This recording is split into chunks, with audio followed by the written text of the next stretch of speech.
Well, Israel is preparing for the event of a major escalation with the Islamic Republic of Iran, even while the government attempts to revive hostage negotiations.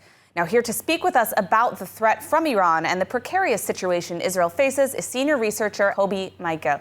Kobi, thank you so much for joining us today. You know, we're seeing reports that the U.S. is militarily preparing to defend Israel in some cases, but also some stern words for Israel over the hostage talks. What's your take on the Biden administration's approach? And are they really with Israel when it comes to dealing with the Islamic Republic?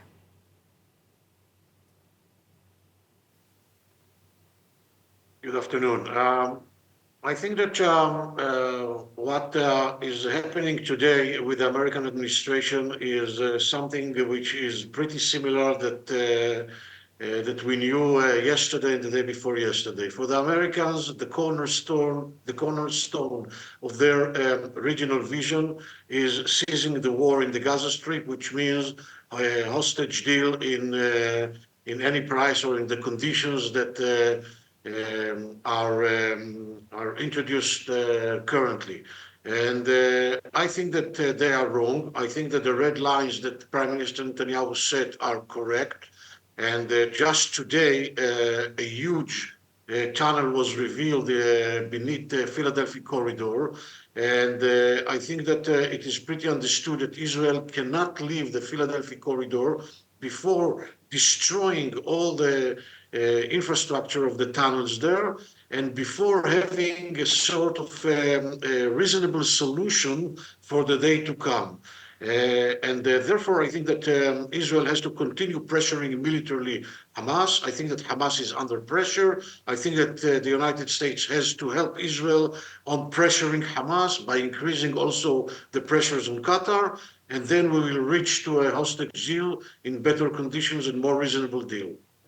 Now, what can we expect to see from this supposed retaliation by the Islamic Republic? I mean, what kinds of capabilities do they actually possess?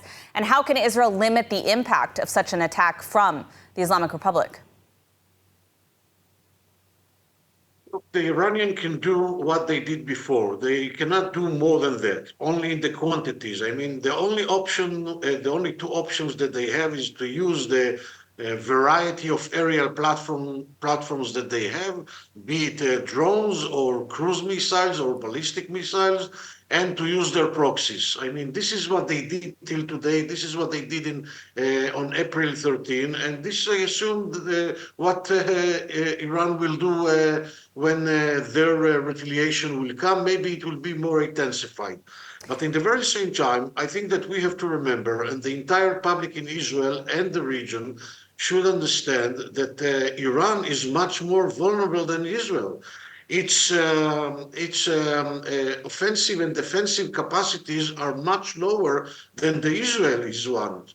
And I think that if Iran will exaggerate with its retaliation, then Israel will retaliate on the Iranian retaliation. And this time, the Israeli retaliation will be very hurting for the Iranians.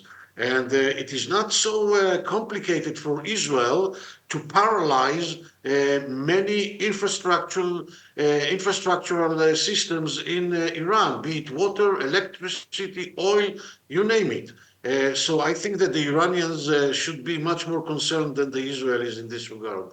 Now, we are almost out of time, but I just wanted to ask you something interesting we've seen the last few days is that both Hezbollah and the Islamic regime in Iran are pledging explicitly to target civilians intentionally, which is, of course, a war crime. I'm wondering if you've seen any kind of international pressure over such actions and commitments to specifically target civilians, or does the world just have no further way of deterring this regime in Iran? If they will target civilians, it means that they are totally despaired. And I think that this will be a huge mistake. And the Israeli retaliation will be very, very aggressive one, be it with regard to Lebanon or with regard to Iran. And I would recommend them to rethink about their thoughts in this regard.